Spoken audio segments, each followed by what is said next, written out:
Assalamualaikum warahmatullahi wabarakatuh. Perkenalkan, saya Pak Iqbatul Rahma, CGP Angkatan 8 dari SMA Yasmu Manyar Gresik. Sebelumnya perkenalkan dulu, di sini ada kepala sekolah dari SMA Yasmu Manyar Gresik.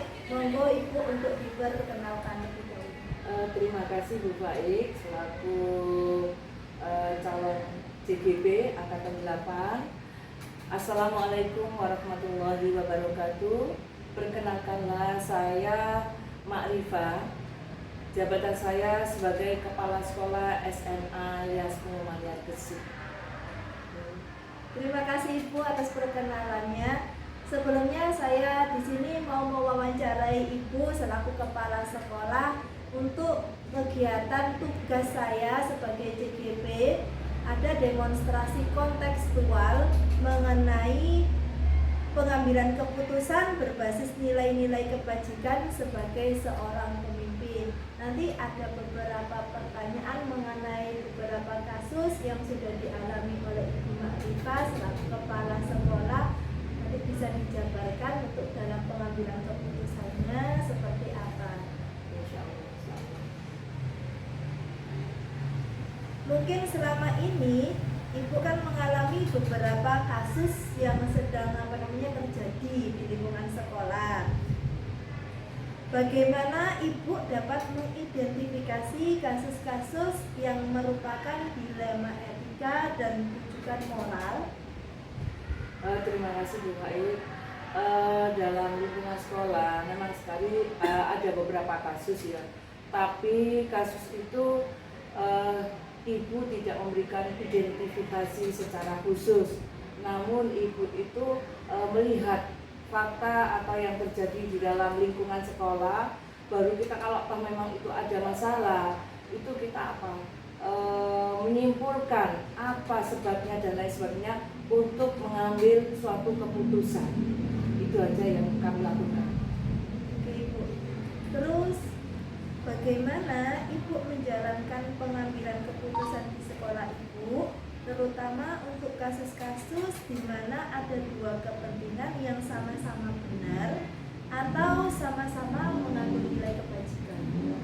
Kalau kita lihat ya, beberapa kasus antara etika moral dan kebajikan dilema etika itu sama-sama benar dan sama-sama mengandung kebijakan, sehingga kalau kita itu memberikan keputusan, kami terus memberikan bermusyawarah, itu mufakat untuk mengambil suatu keputusan sehingga nanti yang kita ambil keputusan itu benar-benar bisa dilaksanakan dengan baik. Oke. Berarti tadi Ibu ambil keputusannya secara musyawarah. Terus langkah-langkah atau prosedur seperti apa yang biasa Ibu lakukan selama ini? Selama ini dalam menindaklanjuti suatu masalah, yang pertama kita lihat permasalahan itu terlebih dahulu secara benar atau tidak. Jadi kita itu secara relevan langsung ke tindak lanjutnya gitu. Langsung kepada permasalahan tersebut kita tanya, kita berikan beberapa informasi dan lain sebagainya, sehingga kita bisa benar-benar mengikuti atau memutuskan sesuatu itu dengan benar. Dan juga bisa kalau memang kita itu perlu guru yang kompeten, kita berikan pendapat, kita ambilkan suatu pendapat seperti itu, sehingga keputusan yang kita ambil itu tidak hanya dari kita sendiri, tapi mufakatan musyawarah itu yang penting bagi saya. Menjabat sebagai kepala sekolah, tentunya Bu Ma'rifah mengalami beberapa kasus, baik itu dilema etika atau rujukan moral. Nah, barangkali ada beberapa kasus yang bisa diceritakan Ibu. Ya. Terima kasih Bu Ari. Ya, memang dalam suatu keluarga seperti kita yang ada di sekolah itu pasti permasalahan itu ada. Permasalahan yang kita hadapi di sekolah kita itu termasuk PPDB, penerimaan siswa baru. Karena apa? Di sekolah kita semakin tahun ini semakin menurun. Namun Ibu ketahui sendiri bahwa guru yang ada di sekolah kita itu mungkin sekitar 17-an ya, 17-an. Sehingga apa? Kita itu harus bagaimana untuk keseimbangan antara pembelajaran dan guru ini bisa mendapatkan jam. Sehingga kita musyawarahkan dulu dengan struktural yang ada, kita ambil keputusan. Walaupun itu sedikit guru yang mendapatkan jam, tapi tetap itu merata. Namun kalau toh memang benar-benar tidak bisa, kita harus bermusyawarah dulu dengan pihak yang terkait, termasuk juga yayasan. Jadi kemarin ada permasalahan antara jumlah siswa sama jumlah guru yang tidak seimbang gitu. Berarti keputusannya yang dilakukan oleh ibu tetap mengambil guru-guru tersebut, tapi dengan jam yang memang konsekuensinya jamnya terbatas.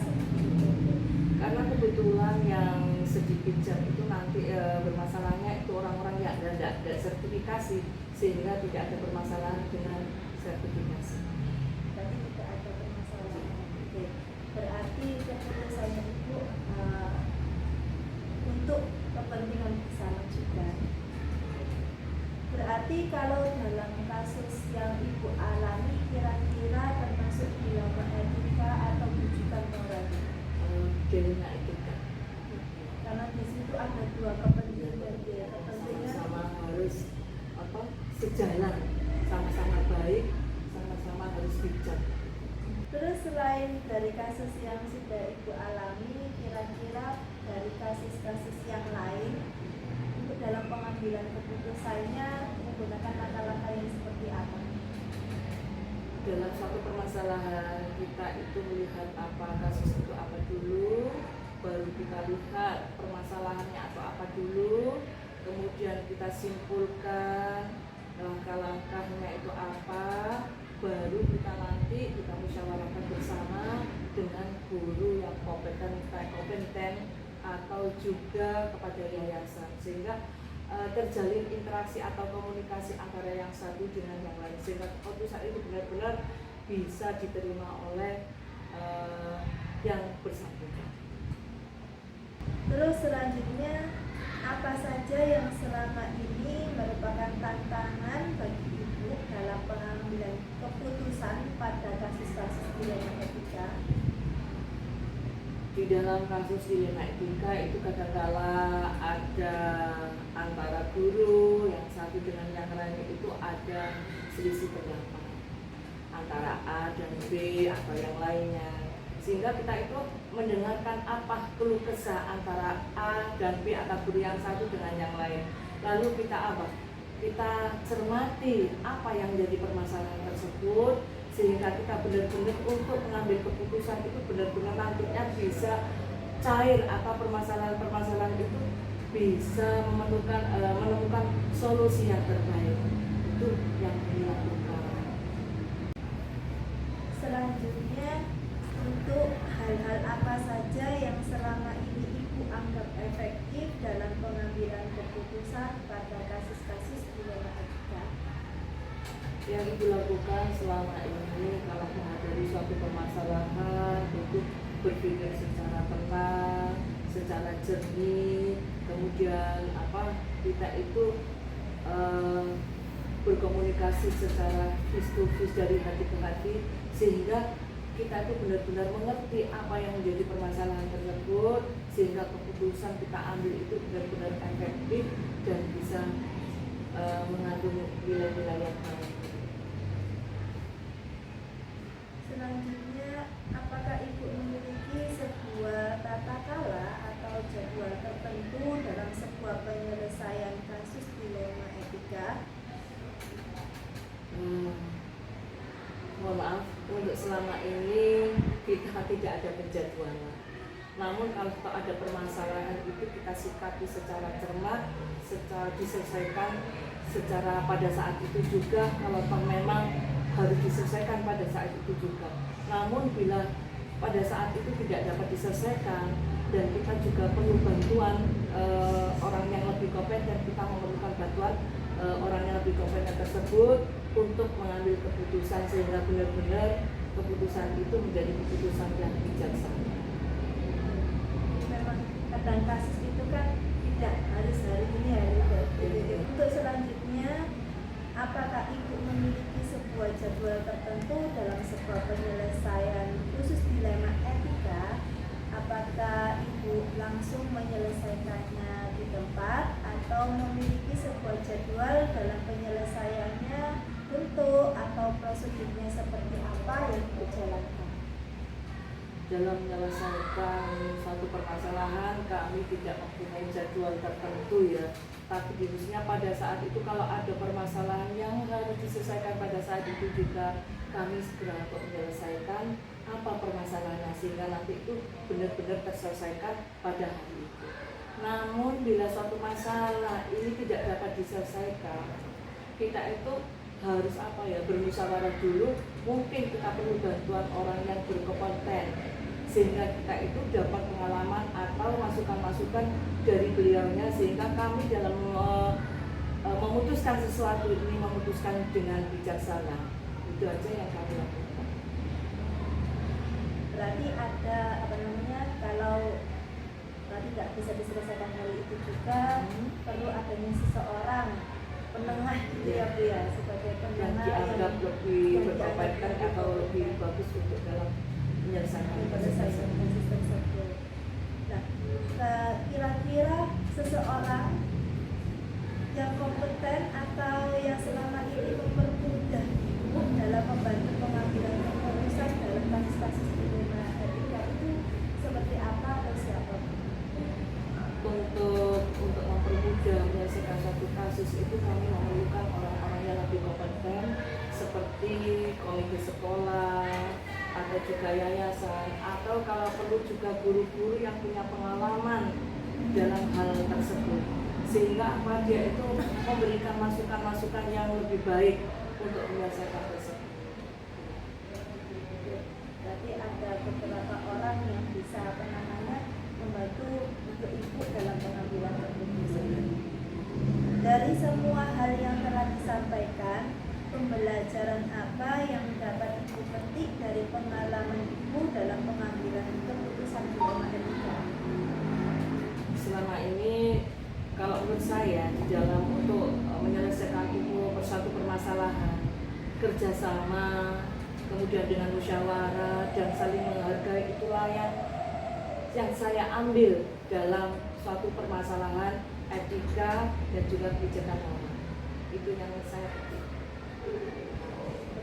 Berarti intinya dalam pengambilan keputusan perlu kolaborasi dari setiap anggota tim ibu, terutama dari orang-orang yang lebih kompeten seperti komite dan yayasan atau guru-guru senior yang lain. Terima kasih Ibu atas kesempatannya untuk wawancara dalam pengambilan keputusan dan nilai kebajikan yang ada di sekolah ini. Terima kasih juga atas wawasannya yang sudah bisa saya ambil pelajarannya juga. Mungkin cukup sekian wawancara yang kita lakukan. Sampai di sini. Assalamualaikum warahmatullahi wabarakatuh. Waalaikumsalam.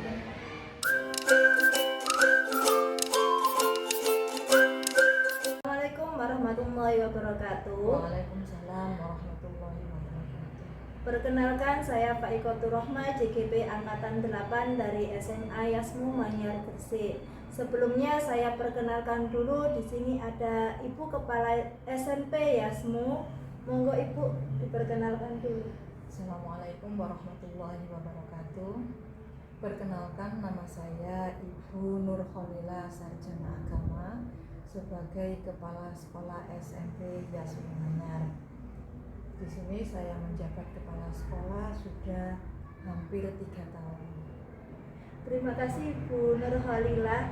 Di sini saya mau minta izin dulu untuk mewawancarai jenengan mengenai pengambilan keputusan berbasis nilai-nilai kebijakan sebagai seorang pemimpin, nggih Bu nggih. Ya. Ada beberapa pertanyaan yang ingin saya ajukan kepada jenengan mengenai kebijakan-kebijakan seorang pemimpin mengenai pengambilan keputusan, nggih Bu nggih. Seperti yang kita ketahui, dalam pengambilan keputusan kan kita dalam kasus jenengan sebagai kepala sekolah itu kan beberapa kali mengalami kasus, nggih Bu nggih. Nah, di sini kan mungkin ada yang kasus dilema etika di mana benar melawan benar, dan ada yang kasus berupa bujukan moral di mana di situ ada kebenaran lawan kesalahan. Kalau boleh tahu, selama Ibu menjabat sebagai kepala sekolah, Ibu pernah mengalami dilema etika atau boten Bu? Ya, selama kami menjadi kepala sekolah itu ada beberapa kasus sih.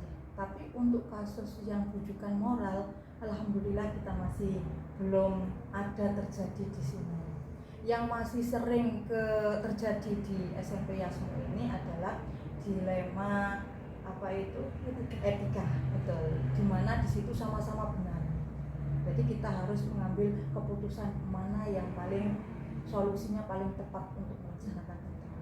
Kalau boleh tahu kasusnya seperti apa ya Bu untuk dilema etika?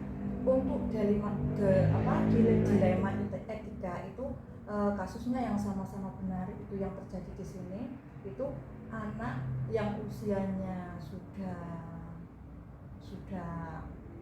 sudah banyak lah, maksudnya kalau usia di SMP itu kan usianya 12 sampai 15. Lah ini anaknya sudah usia 15.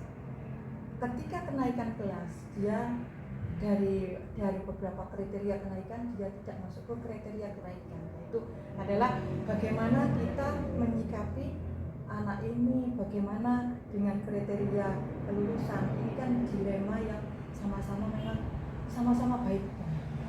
Dari sini kita identifikasi dulu sebelum kita memutuskan. Kita identifikasi dulu kenapa anak ini kok seperti ini. Dari identifikasi itu baru kita semuanya tahu. Akhirnya kita harus bekerja sama dengan orang tuanya, bekerja sama dengan guru, terutama wali kelasnya. Dari identifikasi ini solusinya seperti apa. Akhirnya ada banyak solusi itu, Bu. Solusi A, solusi B, solusi C. Akhirnya bagaimana solusi itu bisa terpusat untuk anak ini, sehingga anak ini tidak terjadi dilema yang luar biasa, sehingga terjadi shock, terjadi kekacauan pada diri anak ini. Akhirnya kita ambillah solusi itu yang mana yang terbaik untuk anak ini, mana yang terbaik untuk lembaga ini. Yang tentunya ada beberapa lintas sektor yang melakukan ini, baik itu dari orang tuanya, dari guru, wali kelas, dan anak. Anak juga harus tahu kenapa seperti ini. Jadi biar ada perubahan. Jadi harus ada pendampingan khusus untuk ini. Itu.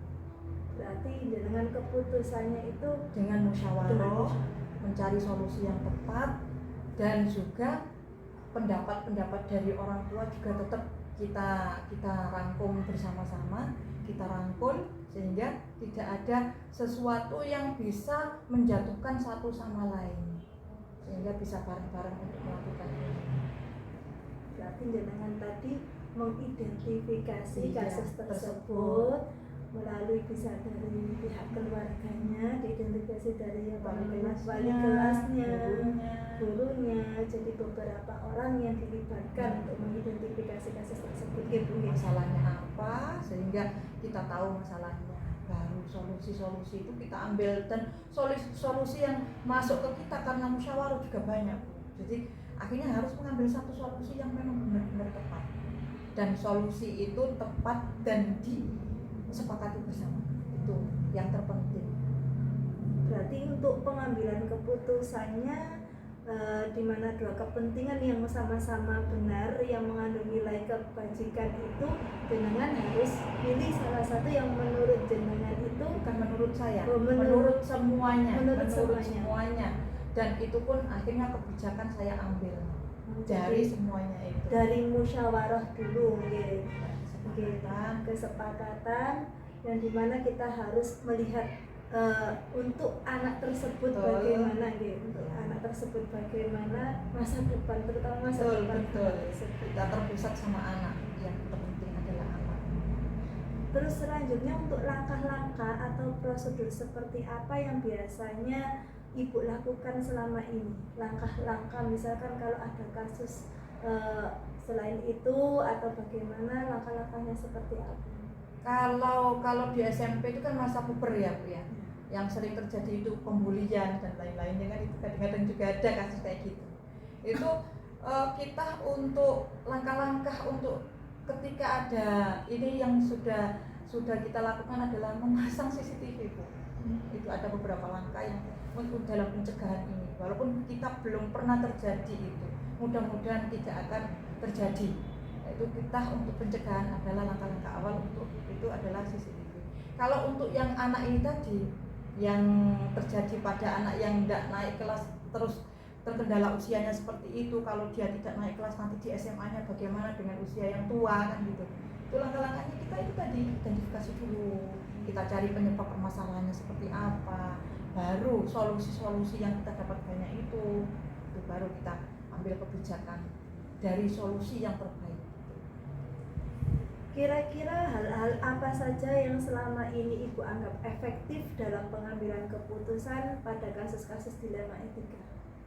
Yang efektif itu adalah komunikasi. Harus ada komunikasi yang tepat dan di waktu yang tepat juga. Itu yang terpenting. Kalau kita ada komunikasi yang tepat tapi tidak di waktu yang tepat, itu juga nanti jadi masalah. Jadi kita bagaimana kita komunikasi yang tepat di tempat yang tepat di waktu yang tepat juga.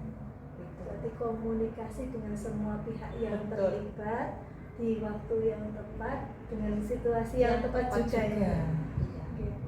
Terus untuk selama ini bagaimana Ibu biasanya kan dalam pengambilan keputusan kan tentu dalam sebuah kasus kan ada tantangan-tantangan ya yang Ibu alami. Nah, bagaimana apa saja yang selama ini merupakan tantangan dalam pengambilan keputusan pada kasus-kasus dilema etika? Untuk tantangannya selama ini di perbedaan pendapat saja. Di perbedaan pendapat yang itu ya wajar-wajar saja. Saya kira itu juga bukan sebuah tantangan, dan kalau menurut saya segala sesuatu perbedaan itu adalah rahmat.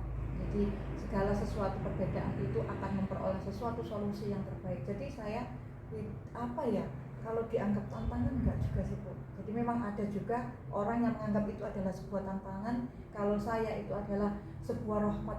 Ketika ada perbedaan itu tetap kita rangkul, tetap dengan kepala dingin bagaimana untuk mencapai kesepakatan yang bagus. Itu. Berarti harus dengan kepala dingin. Betul, Jadi iya. menyikapi teman-teman yang berbeda pendapat. Betul. Itu pasti dimanapun kan ada. Untuk perbedaan pendapat itu dalam menyikapi permasalahan dan pengambilan keputusan. Terus satu lagi bagaimana, pokoknya yang terpenting komunikasi kita. Ketika menyampaikan ke teman-teman yang terjadi perbedaan pendapat ketika memutuskan suatu permasalahan, itu penting juga. Komunikasi itu. Terus apakah Ibu memiliki sebuah jadwal tertentu dalam sebuah penyelesaian kasus dilema etika? Apakah secara langsung menyelesaikan di tempat atau memiliki sebuah jadwal untuk menyelesaikannya dalam bentuk atau prosedur seperti apa yang Ibu jalankan? Kalau saya itu ketika ada permasalahan itu secepatnya untuk kita selesaikan. Ketika ada permasalahan kita langsung cari penyebabnya permasalahan itu di mana. Itu langsung. Ketika kita sudah tahu penyebabnya permasalahan itu, baru kita cari waktu yang tepat dan suasana yang enak untuk menyelesaikan itu. Jadi secepatnya, saya secepatnya tidak ada jadwal dan lain-lain. Tidak ada jadwal Ketika khusus. ada masalah itu jebret, ayo bagaimana itu permasalahannya, penyebabnya apa, baru kita tahu penyebabnya itu, baru kita ada komunikasi secepatnya pokoknya untuk penyelesaian masalah.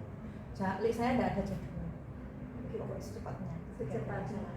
Yang penting cara komunikasinya itu yang tepat. Iya. Jadi secepatnya, tidak ada jadwal, secara langsung ketika ada sebuah kasus langsung diselesaikan di waktu itu juga, biar tidak terlarut-larut mungkin Kalau bisa diselesaikan di hari itu juga ya, hari itu juga. Terus adakah seseorang atau faktor-faktor apa yang selama ini mempermudah atau membantu jenengan dalam pengambilan keputusan dalam kasus-kasus dilema etika? Musyawarah lah itu yang mempermudahkan saya. Ketika ada permasalahan, yang penting kita musyawarah, ngomong bareng-bareng. Itu yang mempermudah kita untuk cepat menyelesaikan itu. Jangan ngomong di belakang ke yang lain gini, yang lain gitu. Pokoknya enggak. Langsung ayo kita bareng-bareng komunikasi lagi, itu musyawarah. Itu yang penting untuk memperoleh apa itu kesepakatan dan penyelesaian solusi itu. Bagaimana penyelesaian masalah itu dengan solusi yang terpenting itu musyawarah secara terbuka gitu. Jadi tidak ada yang Iya. di belakang ngomong, jadi secara langsung terbuka dibelorkan gitu ya. Jadi Terus dalam solusi itu semuanya harus bertanggung jawab bersama-sama. jadi keputusan enak, kita tidak akan ada kemudahan-kemudahan yang bisa kita lakukan sehingga bisa cepat untuk menyelesaikan masalah itu. jadi musyawarah itu kan ada dari beberapa pihak gitu. Dari Kita lihat kasusnya dulu nanti ya, dari identifikasi kasus itu berarti pihak mana. gitu. Tapi tetap musyawarah kan di situ. Berarti musyawarahnya itu dilihat dari Dari- identifikasi kasus. Betul, iya. Gini. Terus dari semua hal yang sudah telah disampaikan oleh Ibu, pembelajaran apa yang dapat Ibu petik dari pengalaman Ibu dalam mengambil keputusan dilema etika? Setiap permasalahan pasti ada solusi.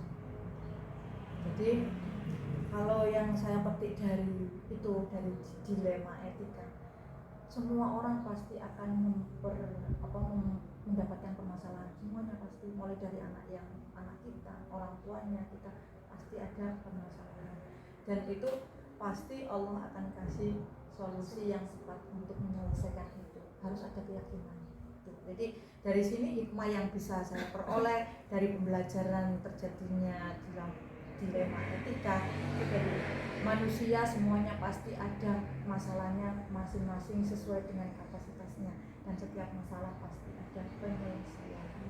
Jadi semua masalah tentu ada jalan keluarnya. Betul. Setiap ada masalah tentu ada solusinya Betul. juga. Setiap ada kesulitan pasti ada kemudahan. Itu keyakinan aja. Dan sesuai dengan kapasitasnya tadi Masing-masing. masing-masing. Betul. Karena Allah itu tidak akan memberikan cobaan di Iya. luar kemampuan kita mungkin. Betul. Yang penting kita yakin gitu. Iya. Yakin dalam pengambilan keputusan juga harus dipertanggungjawabkan. Gitu.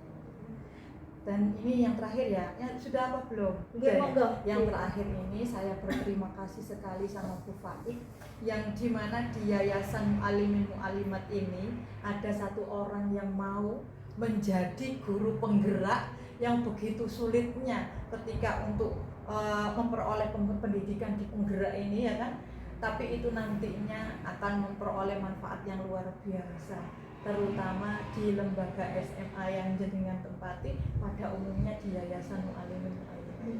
Dan saya selaku kepala sekolah SMP Yasmu juga nanti mengharapkan Bu Faik untuk menularkan ilmunya ke teman-teman yang ada di SMP Yasmu.